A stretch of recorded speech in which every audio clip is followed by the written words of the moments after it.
Como que você lida com essas imagens de OVNIs que estão sendo confirmadas pelo Pentágono, pelo Obama, pela essa porra toda? Eu lido sem acreditar em nenhuma confirmação.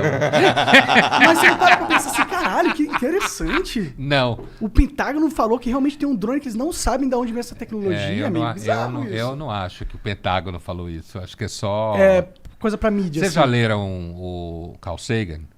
Não, confesso que então, é uma boa sobre esse assunto aí. Chama-se Mundo Assombrado pelos Demônios. É um clássico já de... Não é novo, tem, sei lá, 30 anos. Mas é um livro que continua funcionando. Porque ele apresenta, inclusive, coisas como essas, supostas confirmações da época, né? Ele era cientista, o Carl Sagan. Ele criou um programa que tem até um remake chamado Cosmo. Conheço. Tô ligado. Foi o Neil deGrasse Tyson. Então, o cara que faz agora é um seguidor. Do Carl Sagan. Tem um monte de gente que segue ele, assim, segue ele, as ideias dele. Né? E esse livro é muito bom, porque ele analisa vários cases, inclusive essas supostas confirmações disso e daquilo. Entendi. Meio que estraga. Ele não ataca a religião especificamente, tipo Deus. Né? Deus é uma variável sem controle epistemológico. Não tem como saber se existe ou não. Mas essas... É que a gente fala assim em filosofia. Variável sem controle epistemológico. Não tem como testar em laboratório. Sim, sim. Entendeu? Agora, essas informações muito loucas é que nem gente que vai numa cidade que tem um espírita e o espírita fala que alguém mandou uma carta que estava morto e a carta é sempre tipo, sei lá, mamãe, diga que eu estou bem. Muito genérico, né? Exatamente. Muito genérico. Serve pra qualquer um, não né? Tem nenhum... Desde que tu seja uma mamãe. É a mesma coisa de um ET que vem aqui e manda salvar a Amazônia. Ou busquem conhecimento. Isso aí. Esse aí não é inofensivo, esse eu gosto. Não, mas o problema não é que ele é inofensivo, é que nenhum ser superior que a gente conhece sabe mais do que a gente sabe. Interessante isso. Ou será que eles não dão a informação que a gente não sabe pra manter uma evolução natural? Essa é a desculpa que os caras dão. Mas- Sempre. Pra tu ver que eu tô lendo o bagulho. Você tá ligado, né? Essa é a desculpa que eles dão. A humanidade não tá preparada. E aí você que acredita, evidentemente está preparado. Então, imediatamente, você faz parte dessa comunidade, logo você é especial. Você sabe uma coisa que ninguém mais sabe. Eu sei que o resto não tá preparado. Você e saiu esse da é Matrix. tudo que eu sei. É isso aí. Mas você foi escolhido por um ET super evoluído. Significa que você não é o bundão que não come ninguém. Você é um cara especial, que tem um acesso. Você é aquele protagonista do filme que ainda não começou. Tá Ninguém ligado? descobriu ainda. Ninguém descobriu, mas você ainda É isso vai ter aí. sua história pica, Tipo ele o cara ainda que vão... tipo o cara que fala que ninguém foi na Lua.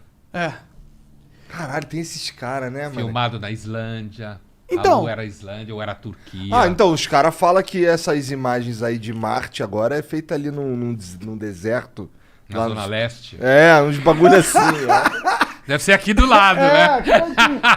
O Igor é responsável pelo pouso na Lua. Mas não, ligando com o assunto que a gente começou, é isso que essa nova era tecnológica de todo mundo poder dar opinião, se expressar e se posicionar, causa essas ideias que não tem pé nem cabeça ganhando tração muito forte. Mas tem um lado bom, que acho que certos paradigmas que eram já impostos na sociedade estão começando a ser discutidos, entendeu? Por exemplo, o impacto dessas grandes instituições globais, a OMS, por exemplo.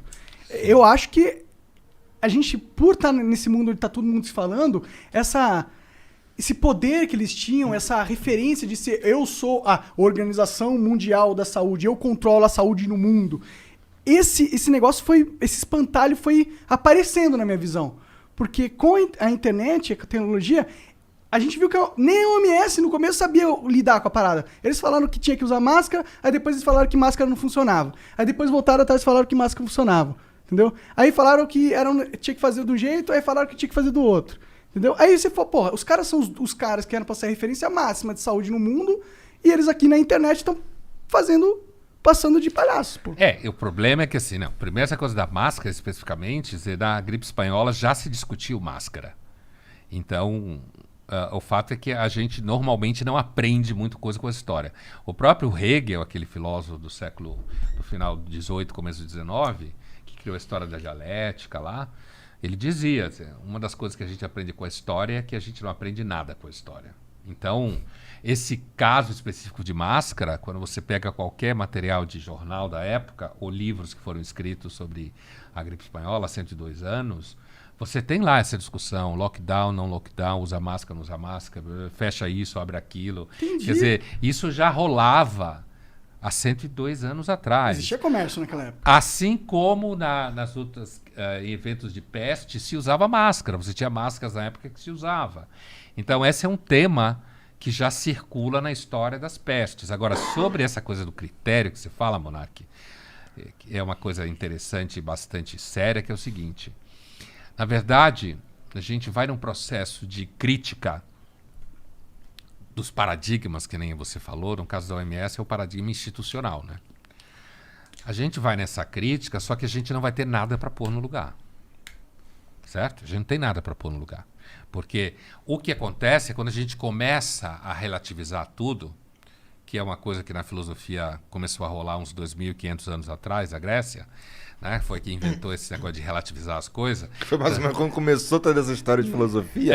Mais ou menos, né? Mais uns 2.500 anos atrás, que começou a questionar, eles não usavam a expressão relativizar, mas essa coisa de dizer que a verdade depende do ponto de vista de cada um, a democracia era corrupta em Atenas, tinha gente que fazia conspiração, roubava no voto, tinha fraude, toda essa conversa que a gente tem hoje, há 2.500 anos atrás, já aparecia em Atenas, né? Mas o que significa é que, de fato, existe um problema, porque parece que tudo que a gente consegue construir historicamente, socialmente, são convenções. E aí, quando a gente começa a questionar as convenções, o questionamento não para. Não para, entende? Assim, a OMS cai por terra, eu entendo o que você fala, apesar de que a ciência continua dependendo de um certo grau de institucionalização. Senão a gente não consegue fazer coisa nenhuma. Mas é que a OMS é uma instituição global. Ou seja, ela é uma lógica de centralização de poder. Política. Super política. Super política. Inclusive. E eu acho que poderiam existir, sei lá, 20 OMS, tá ligado? 20 referências em saúde. E aí cada uma com o seu valor institucional. Eu tenho medo, eu fico com o pé atrás, eu acho que é uma pegadinha política esses órgãos institucionais globais, entendeu? Tipo ONU, OMS, esse negócio que ninguém controla e o mundo inteiro controla. Tipo, eu não acho que essas são instituições democráticas, entendeu? Eu não acho que elas realmente estão pensando no mundo pro melhor do mundo. Eu vejo elas como instituições que foram totalmente... sequestradas por poderes muito maiores do que os nossos, e elas seguem a cartilha da convenção dos poderosos, entendeu? Eles não seguem um rigor de, tipo, prezar pela humanidade, e o certo é o certo, e a gente tem... Não, porque... E o que prova isso? As atitudes dele. Tipo, se você tem esse rigor pela humanidade, você não é um órgão corrompido, você não fica, tipo... Você não se põe como órgão de sabedoria de todos e fala que não é pra usar máscara, sendo que a convenção de 100 anos atrás é que tinha que usar máscara, tá ligado? Na verdade, é que a gente não sabe o que é certo exatamente, né? Eu parto de outro pressuposto. Eu acho que a humanidade sempre é corrupta e a gente não sabe com certeza o que é certo. A gente tem alguns momentos que é claro o que é certo e há alguns momentos em certos grupos que parece que é o certo. Esses órgãos multilaterais, tipo ONU, Organização Pan-Americana de Saúde, a OPAS, Unicef, esse barato todo a partir da ONU surgiu depois da Segunda Guerra Mundial, né? Que foi uma tentativa, porque você teve uma Europa que se matou. Se a gente vou fazer uma conta assim, grosseira, mas nem por isso falsa, a Europa começou, sem levar a Idade Média em jogo, porque aí a gente vai bem longe, mas assim, dos final do século XVIII para cá, a Europa ficou se matando até 45.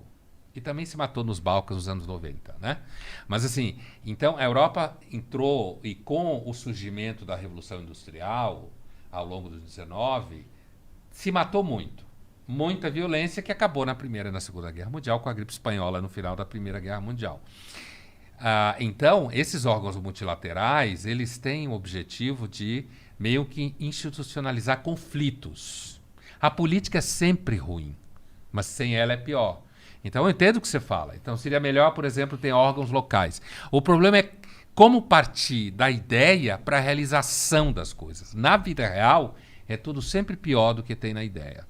Tipo, pensar em favor da humanidade. Isso não é muito claro.